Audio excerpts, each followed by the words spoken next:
कल Nifty bullish रह सकता है, बेरिश रह सकता है। यहाँ पे बड़े प्लेयर्स क्या करके गए हैं, प्रॉप डेस्क क्या करके गए हैं, वीडियो में समझने की कोशिश करेंगे। देखिए, डेटा प्रेडिक्शन ऑलरेडी हम लोगों ने कल किया है कि यहाँ पे बड़े प्लेयर्स जो हैं FII एंड प्रॉप डेस्क थोड़ा सेलिंग पोजीशन बना के गए हैं। 9,000 कॉन्ट्रैक्ट यहाँ पे रिटेलर्स इंडेक्स में बाई करके चले गए हैं, ऑप्शंस में नेट में बाइंग करके चले गए हैं, कॉल लॉन्ग करके चले गए हैं, पुट शॉर्ट करके चले गए हैं। पुट लॉन्ग तो किया ही नहीं है, कॉल शॉर्ट किया लेकिन बहुत कम किया। लेकिन नेट में ऑप्शंस एंड इंडेक्स में रिटेलर्स तेजी में चले गए हैं, ठीक है।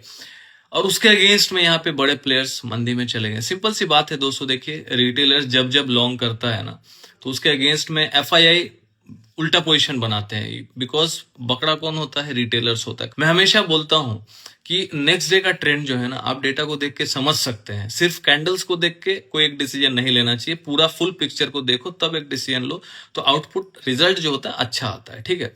और वही हम लोग फ्राइडे क्लास में कोशिश करते हैं सिखाने की। फाइल पेज को विजिट करके आप ज्वाइन कर सकते हैं। रेगुलर क्लास होता है जहां पे हम लोग 15 मिनट का formula data prediction everyday share भी कर रहे हैं टेलीग्राम में, जिससे आप प्रैक्टिस कर सकते हैं कि हाँ भैया, नेक्स्ट डे का जो ट्रेंड है क्यों दिख रहा है बेरिश है, क्यों दिख रहा है बुलिश है। जैसे 29 दिसंबर का क्या दिख रहा है कि यहाँ पे बड़े प्लेयर्स सेलिंग करके गए हैं, इंडेक्स में भी शॉर्ट करके गए हैं, या ना, और यहाँ पे पुट भी लॉन्ग करके चले गए हैं, कॉल भी शॉर्ट करके गए हैं। क्यों करके गए हैं? बिकॉज रिटेलर्स बुलिश पोजीशन बना के गए हैं, इंडेक्स में भी और ऑप्शंस में भी। मतलब 26,233 से जो हम लोगों ने फॉल देखा था, जो चार्ट आप देख पा रहे होंगे, वीकली कैंडल भी बहुत ही खराब बना है, ग्रेवस्टोन डोजी बना है।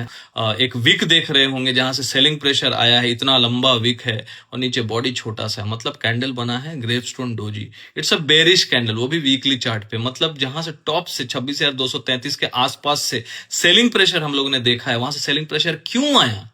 रीजन था 26,233 के आसपास रिटेलर्स भर भर के कॉल बाई कर रहे थे, भर भर के इंडेक्स में लॉन्ग कर रहे थे, क्योंकि उनको लग रहा था और ऊपर जाएगा। तो यहाँ पे गेम जो होता है ना, सिर्फ न्यूज जो है ना बनाया जाता है।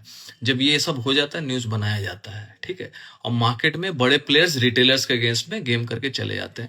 जब भी रिटेलर जो पोजीशन बनाता है, उसके अगेंस्ट में बड़े प्लेयर्स अपना पोजीशन डाल देते हैं। और इसीलिए देखना बहुत जरूरी है। इसलिए मैं बोलता हूँ फ्राइडे क्लास में आप जुड़ सकते हैं और सीखिए इस चीज को। एक दिन पहले भी डेटा अवेलेबल होता है, ठीक है। तो हमारे प्रोफाइल पेज को विजिट करके फॉलो करना ना भूलिएगा, फ्राइडे क्लास जुड़ना मत भूलिएगा। बिकॉज नॉमिनल फी पे रेगुलर क्लास है हर फ्राइडे को।